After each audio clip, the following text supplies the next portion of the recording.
During your deposition, what were the circumstances under which you decided to call Mr. Depp an idiot?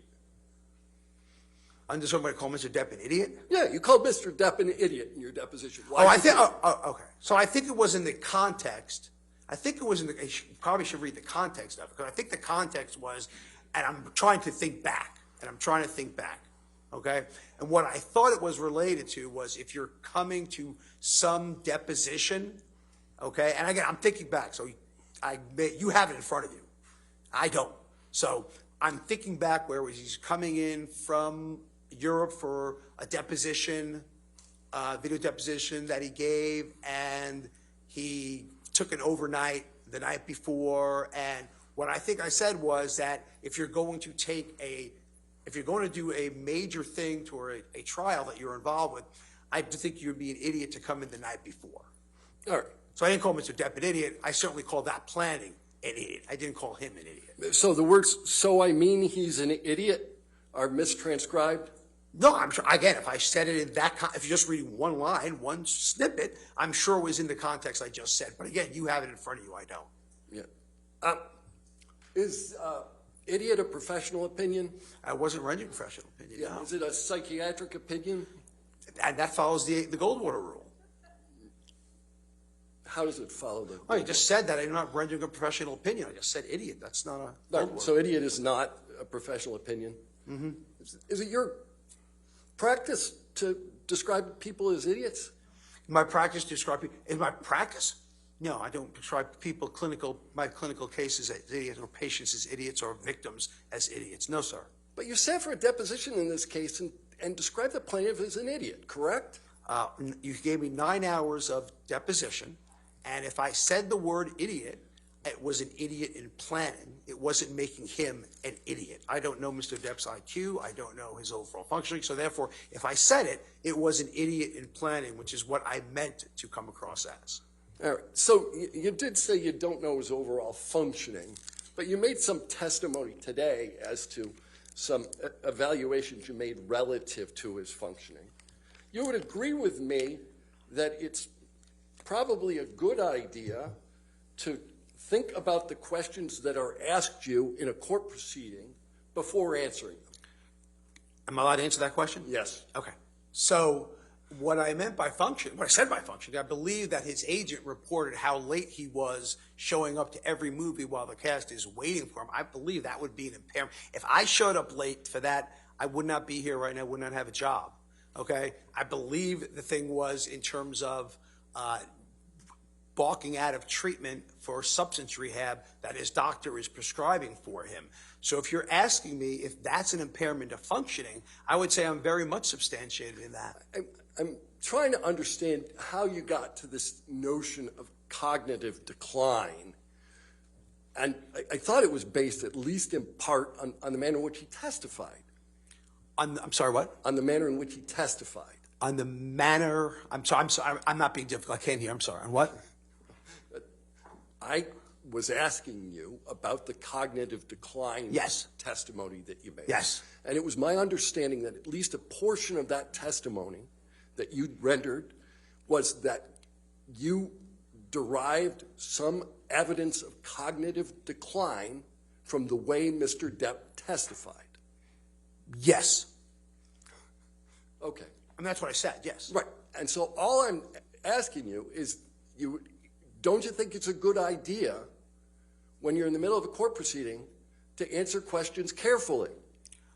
Again, professionally, we diagnose patients with a neurocognitive disorder by gross evaluation all the time with cognitive. On the thought that, again, age normal controls, I'm just saying, age normative controls does not put a 58-year-old gentleman at that processing. That's all I'm saying. That's Right. all I said. And you derived this without ever once talking to the man. You mean me directly talking to him? Because we know how I derived it. So you're talking about me directly talking to him? Yeah, you never talked. No, I've never talked to him. Right. And this exam you gave, well, you did talk about Dr. Blaustein, right? Yes, sir. And you understand that the entirety of Dr. Blaustein's medical records are 12 pages of handwritten notes. The important part was what I said. For me, as an example of cognition, which I'm trying to prove, which is what you asked me, the important part was what I said. And that was irrefutable. The important part is that he gave the mini mental status exam. Yes, sir. All right. That's Let's a talk cogn- about the mini mental status exam. Scored on a 30-point scale, right? Yes. All right. And it's an exam that basically is most often used for what, Alzheimer's, dementia, those kind of testing. It's an exam that tests cognition in all psychiatric illnesses, not just Alzheimer's. It was made for dementia for Alzheimer's, but is the standard, has been the standard for testing cognition in all psychiatric illness, substance use disorders included. Okay. Now, there is an element of that exam that requires drawing, correct? Yes. So you don't know what drawing Mr. Depp did or whether the drawing should have been fully scored. I wasn't questioning his visual spatial perceptual skills, which is what that does. Right. And you don't know what score Mr. Depp received on the exam. I was very specific. I know 3 words, not remembering at 5 minutes. That's all I said. 3 words, not remembering 5 minutes, and he remembered one of them, right? From what I understand, he didn't remember any of them. All right. Memory on the exam, out of the 30 points, what's it worth? 3.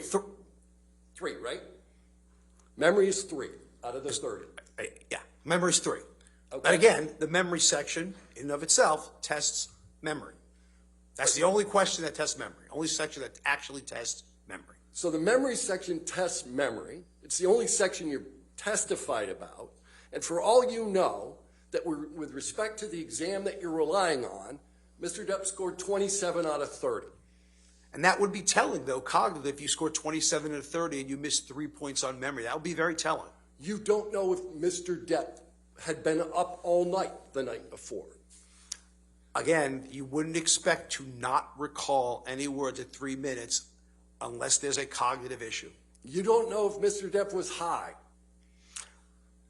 And again, now that could affect memory, but I'm not refuting that. I'm not refuting that at all. He could have been high, he could have been drunk, he could have been using cocaine, and that would absolutely affect his memory, which is what I said. Yes, you're right.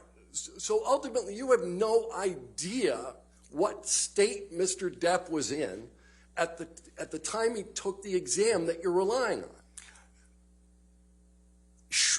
Short of what you just said about drugs and alcohol, okay, there shouldn't be a reason why a 58-year-old also with strokes and other neurocognitive conditions, but short of that, there shouldn't be a really good reason why someone at that age shouldn't come up with at least one.